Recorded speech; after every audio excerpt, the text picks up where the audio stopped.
Você já reparou que no mercado tem gente que, quando ganha dinheiro, fala que foi mérito, estudo e fundamento, e quando perde, fala que foi azar?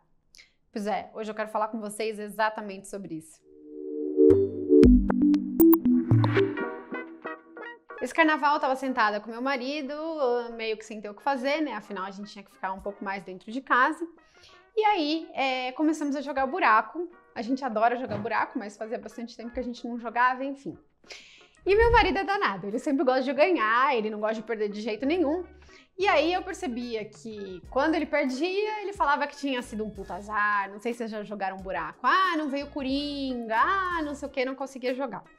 E quando ele ganhava, ele começava a contar a estratégia que ele usou para ganhar o jogo, né? Então assim, quando ganhava era estratégia, quando perdia era sorte. E eu tava pensando nisso e falei assim, caramba, mas como isso é exatamente igual o mercado? E é isso que eu quero falar para vocês hoje. Quando você decide operar o mercado, você tá entrando num jogo de buraco. É a mesma coisa. Ou se você não joga buraco, pensa em um outro jogo aí que mistura talento com sorte. Você entra, você faz os seus estudos, você entra com a sua técnica, com a sua estratégia de jogo. Ou seja, você tenta estudar qual é a ação que mais pode crescer, qual o cenário macroeconômico que é o mais provável lá na frente, será que a inflação tem uma tendência de subir ou de cair, o que o Copom vai fazer com a Selic, certo? E aí você traça os seus cenários mais prováveis e monta a sua estratégia com os ativos que você acha que mais vão se valorizar nesse cenário. Acontece que o mercado tem muito também de sorte ou azar. Às vezes você desenhou uma tendência, um cenário e uma estratégia perfeita, totalmente perfeita, que se tudo mais continuasse constante, ia sim te gerar muito dinheiro. Mas as coisas mudam. Vem uma crise do coronavírus, uma pandemia nunca antes vista, estoura uma bolha nos Estados Unidos, começa uma guerra da Europa com não sei quem e tudo muda. Você não estava errado na sua estratégia, certo? Você fez a estratégia com todas as informações que você tinha até o momento. E você tem que tomar a sua decisão de investimento, né, de fazer ou não fazer a operação antes de você saber como vai ser o cenário lá no final da sua operação. Ou seja, você tem que tomar a sua decisão dado o cenário, a maior probabilidade possível. Do mesmo jeito que você joga o seu buraco. Você tem que montar as cartas aumentando a probabilidade de você fazer uma canastra, de você fazer uma trinquinha, de entrar um coringa e você bater. Não é assim que funciona? Então tem muita estratégia. Mas a estratégia em si não garante que você vai ganhar um jogo. E no mercado é a mesma coisa. Bons fundamentos, um bom cenário macro não garante que você vai ganhar naquela operação, porque depende um pouco também de sorte. É possível ter azar, é possível acontecer alguma coisa, um cisne negro, né, não antecipável e mudar absolutamente tudo e fazer com que sua operação gere prejuízo. Então, Marília, se é um misto entre técnica e sorte, o que eu faço? E agora eu vou contar para vocês um pouco da minha experiência. Você não pode deixar de analisar o cenário, deixar de olhar o fundamento e deixar de ter uma boa estratégia só porque as coisas às vezes se tornam aleatórias. Tá? É igualzinho no jogo. Eu não posso deixar e descartar qualquer carta e pegar qualquer carta só porque a carta que eu vou tirar lá vai ser completamente aleatória. Não.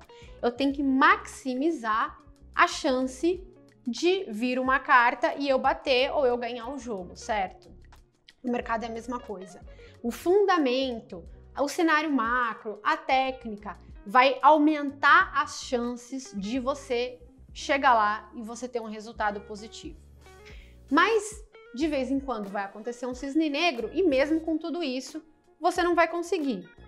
Então, você vai operar e você vai fazer investimentos assimétricos. O que é isso, Maria? Assimétricos é com um potencial de ganho muito grande e um potencial de perda pequeno, tá certo? Então, se aquilo que está acontecendo, aquele meu cenário que eu desenhei, se concretizar, eu tenho a chance de ganhar muito.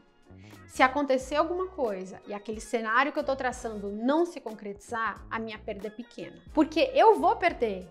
Às vezes eu vou ganhar, às vezes eu vou perder. Essa parte é um pouco aleatória. É que nem no jogo. Às vezes eu ganho, às vezes meu marido ganha. Agora, se eu tiver uma boa estratégia com ações assimétricas, com operações assimétricas, no médio e longo prazo, eu te garanto que você vai ter uma carteira vencedora.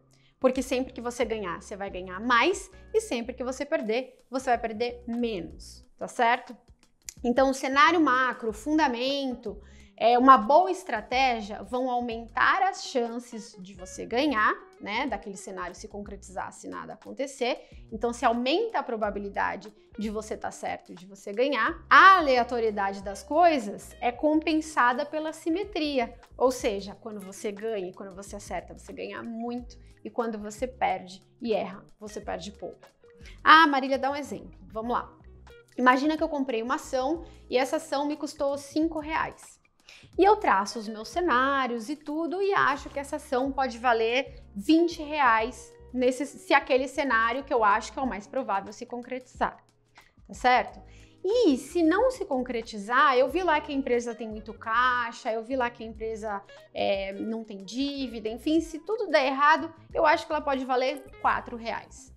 Olha que operação boa, né? Se eu ganhar, eu ganho R$15, né? Porque ela custa 5 e vai valer 20. Se eu perder, eu perco R$1, porque ela custa 5 e vai valer 4. Olha que operação excelente, não é mesmo?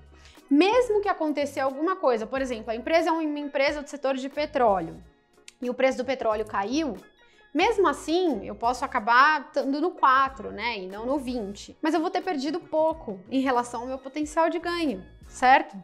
Se eu fizer isso consistentemente ao longo do tempo, eu vou ter uma carteira vencedora, não tem como. Isso me leva à minha última questão.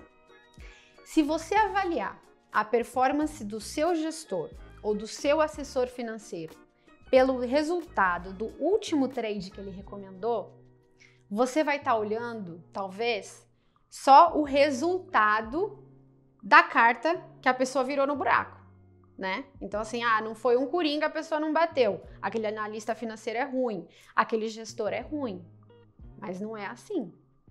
Você pode estar olhando só a sorte ou o azar que ele teve no último trade. Então, quando você vai analisar um gestor ou um analista financeiro, você tem que analisar, performance histórica. Por quê? Porque a performance histórica é que vai te mostrar se ele é um cara que consistentemente ganha mais do que perde. E segundo, você tem que analisar qual que é a forma que ele toma a decisão e se ele faz estratégias assimétricas de forma consistente. Se ele faz, então o último resultado é só um último resultado que talvez dependeu ali da sorte ou azar, tá certo? Mas se aquela decisão foi uma decisão assimétrica ao seu favor e com um cenário econômico que fazia sentido, então foi uma boa posição mesmo tendo perdido dinheiro. E é esse conceito que eu quero passar para vocês. No final, ele tem que ter sido consistente em trazer para vocês operações assimétricas que historicamente mais ganham do que perdem, tá certo? Se ele for esse tipo de gestor, ou se o seu analista financeiro for esse tipo de analista, você tá em boas mãos, pode ter certeza. Bom, como santo de casa não faz milagre, meu marido ainda tá achando que quando ele ganha no buraco, ele ganha pela estratégia, e quando ele perde, foi simplesmente azar. Mas eu quero saber se você entendeu esse conceito. Escreve aqui embaixo, comenta e me fala. Você faz operações assimétricas? Você entende que se elas não deram certo, às vezes foi simplesmente um azar? E se você gostou desse vídeo, não se esqueça de se inscrever no nosso canal. Até a próxima. No final, naquela partida, eu ganhei. Mas não conta pra ele.